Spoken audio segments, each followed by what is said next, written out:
अस्सलाम वालेकुम दोस्तों, आप YouTube चैनल द पल्स देख रहे हैं। जब 24 फरवरी को रूस ने यूक्रेन पर हमला किया तो अमेरिका ने यूक्रेन के सदर ज़ेलेंस्की को पनाह देने और कीव से फरार होने की पेशकश की। तकरीबन 10 माह और 20,000 हलाकतों के बाद कहानी बहुत मुख्तलिफ है।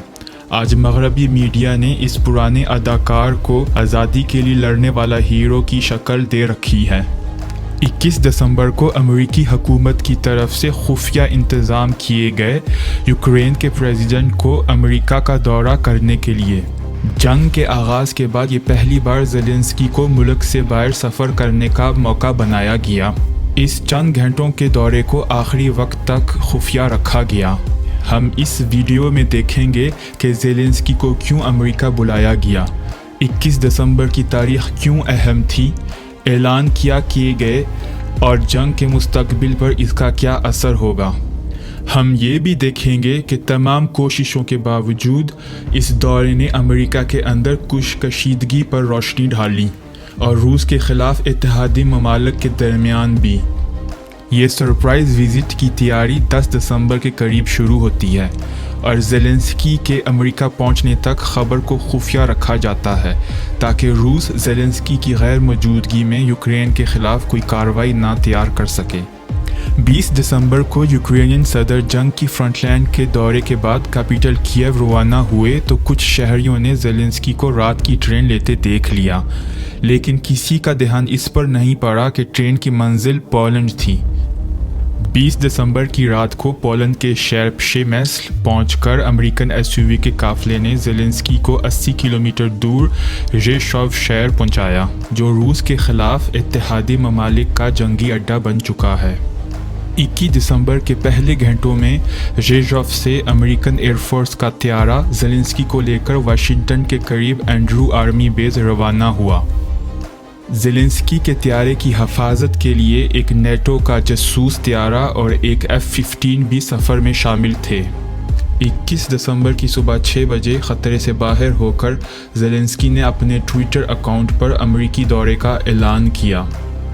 वाइट हाउस दोपहर के 2 बजे पहुंचकर दोनों सदर बंद दरवाज़ों के पीछे जारी जंग और मुस्तकबिल की हिकमत अमली के बारे बात करने से पहले प्रेस के सामने बैठे तो ज़ेलेंस्की से अपने दिल की गहराइयों से थैंक यू से ज़्यादा कुछ ख़ास कहा ना गया। Thank you so much. Great honor to be here. Thank you, first of all. Thank you so much, Mr. President. Thanks, Congress. Thank you. Thank you so much. Thank you very much. बंद दरवाज़ों के पीछे मुलाकात 2.5 घंटे जारी रहने के बाद दोपहर के 5 बजे प्रेस कॉन्फ्रेंस की गई। ऊपर पैगाम ये था कि ज़ेलेंस्की की वाशिंगटन में मौजूदगी इस बात का सबूत है कि हालात काबू में हैं और आज़ादी की जंग में अमेरिका और यूक्रेन एक दूसरे के कितना करीब हैं और एक दूसरे पर कितना एतबार करते हैं। बाइडन ने फरमाया कि यूक्रेन को जब तक ज़रूरत रहेगी अमेरिकी हमायत हासिल रहेगी, इसलिए $45 अरब का यूक्रेन के लिए अमदादी पैकेज का ऐलान किया और ये भी कहा कि यूक्रेन को जल्दी पैट्रियट मिसाइल दिए जाएंगे, जो ज़ेलेंस्की की बार बार दरख्वास्तों के बावजूद अमेरिका अब तक देने के लिए तैयार नहीं था, इस डर से कि हालात ज़्यादा बिगड़ कर कंट्रोल से ना निकल जाएं। बाइडन ने ये नहीं बताया कि कितने मिसाइल लॉन्चर भेजे जाएंगे। एक टिपिकल पैट्रियट बैटरी पैकेज में एक जदीद रडार, एक कंप्यूटर, एक पावर जनरेटर, एक कंट्रोल रूम स्टेशन और 8 लॉन्चर्स होते हैं और हर एक लॉन्चर 4 मिसाइल फायर कर सकता है। एक पैट्रियट बैटरी की $1 अरब कॉस्ट है और ऑपरेट करने के लिए 90 सोल्जर चाहिए, जिनकी ट्रेनिंग जर्मनी में होगी। लेकिन ये सारी अमदाद एक दूसरे की तारीफ़ और दोनों सदूर के दरमियान वाज़िया दोस्ती के अलावा इस प्रेस कॉन्फ्रेंस ने इख्तलाफात भी ज़ाहिर किए।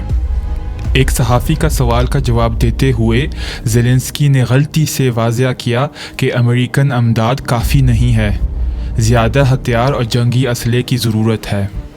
ज़ेलेंस्की अपने जवाब की लापरवाही के फ़ौरन बाद माफ़ी मांगते हुए सुनाई दिए। एक सहाफ़ी ने यह भी वाज़ेह किया कि पैट्रियट मिसाइल भेजने का फ़ैसला जंग की शिद्दत को बढ़ा देगा, जिसका जवाब बाइडन ने दिया कि ये बस दिफाई मकसद के लिए इस्तेमाल होंगे। फिर एक सवाल ये भी उठाया गया कि जंग को ख़त्म करने का अच्छा तरीका क्या समझा जाएगा। अपने जवाब में ज़ेलेंस्की ने उठने वाली आवाज़ों को मुखातब किया, जिनमें काफ़ी यूरोपियन ममालिक शामिल हैं जो चाह रहे हैं कि यूक्रेन बैठकर मुज़ाकरात करके जंग ख़त्म करे। ज़ेलेंस्की का जवाब था कि रूस के साथ कोई समझौता नहीं होगा। बाइडन के जवाब ने भी वाज़िया किया कि इत्तेहादी ममालिक जंग के मुस्तकबिल पर मुत्तफ़िक नहीं हैं और अमेरिका को बहुत दबाव का सामना करना पड़ रहा है।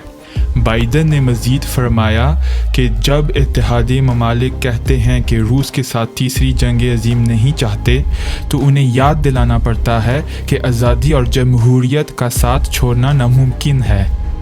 प्रेस कॉन्फ्रेंस को ख़त्म करते हुए अमेरिकी सदर ने फरमाया कि बाकी बहुत कुछ कहने को है, लेकिन मुझे लगता है कि मैं कुछ ज़्यादा ही बोल चुका हूँ। इस बात पर ज़ोर देना ज़रूरी है कि ये जंग अमेरिका के लिए फ़ायदेमंद है। अमेरिकी हथियारों की फ़रोख्त बढ़ गई है और यूरोपियन ममालिक अमेरिकन फ़ॉरेन पॉलिसी के मुताज होते नज़र आ रहे हैं। इस जंग ने यूरोप को मजबूर किया कि रूसी गैस ख़रीदना बंद कर दें और अपनी ज़रूरियात अमेरिकन गैस ज़्यादा महंगी ख़रीद कर पूरी करें। इस कदर कि एक हालिया रिपोर्ट के मुताबिक अमेरिका दुनिया का नंबर 1 LNG एक्सपोर्टर बन गया है। ये कोई राज नहीं है कि अमेरिका जो जंग रूस के ख़िलाफ़ लड़ रहा है उसमें कोई अमेरिकी जानी नामाली नुकसान है, बल्कि अमेरिका को मुनाफा हो रहा है और जंग की कुर्बानी यूक्रेन और यूरोपियन ममालिक दे रहे हैं। प्रेस कॉन्फ्रेंस ख़त्म होने के बाद यूक्रेन लौटने से पहले ज़ेलेंस्की को US कांग्रेस के सामने तकरीर करने को, या ये भी कह सकते हैं कि तकरीर पढ़ने को कहा गया। कांग्रेस पहुंचकर भरपूर जोश से ज़ेलेंस्की का इस्तकबाल किया गया, जैसे कोई हीरो आज़ादी की जंग के मैदान से वापस आया हो। ज़ेलेंस्की का कांग्रेस आके तकरीर करने का मकसद ये समझाना था कि यूक्रेन को मज़ीद अमदाद की ज़रूरत क्यों है।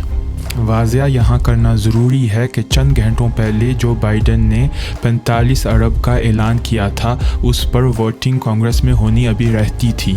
ये 45 अरब 17 खरब डॉलर बजट बिल का हिस्सा थे जो बाइडन की पार्टी ने US सेनेट से इमरजेंसी में एक दिन पहले पास कराया था। इस बिल पर कांग्रेस में वोटिंग 2 दिन बाद होनी थी। ज़ेलेंस्की की तकरीर का मकसद कुछ अपोजिशन रिपब्लिकन पार्टी की तरफ था, जहां से जंग और अमेरिकी अमदाद के ख़िलाफ़ आवाज़ें उठने लगी थीं। रिपब्लिकन गवर्नर मैट गेट्स ने एक ट्वीट में कहा कि अमेरिका बहरान का शिकार है और जो पैसा अमेरिकनों पर लगना चाहिए वो बाहर जा रहा है। इधर बताना ज़रूरी है कि 3 जनवरी को बाइडन की पार्टी के हाथ से कांग्रेस निकल रहा था। डेमोक्रेट्स की अक्सरियत ख़त्म हो जानी थी और 17 खरब का बिल पास करना नामुमकिन हो जाना था। ज़ेलेंस्की को इमरजेंसी लाना और अक्सरियत का फ़ायदा उठाकर बिल को पास कराना ज़रूरी इसलिए था कि 17 खरब वहाँ लगेंगे जहाँ डेमोक्रेट्स लगाना चाहते थे।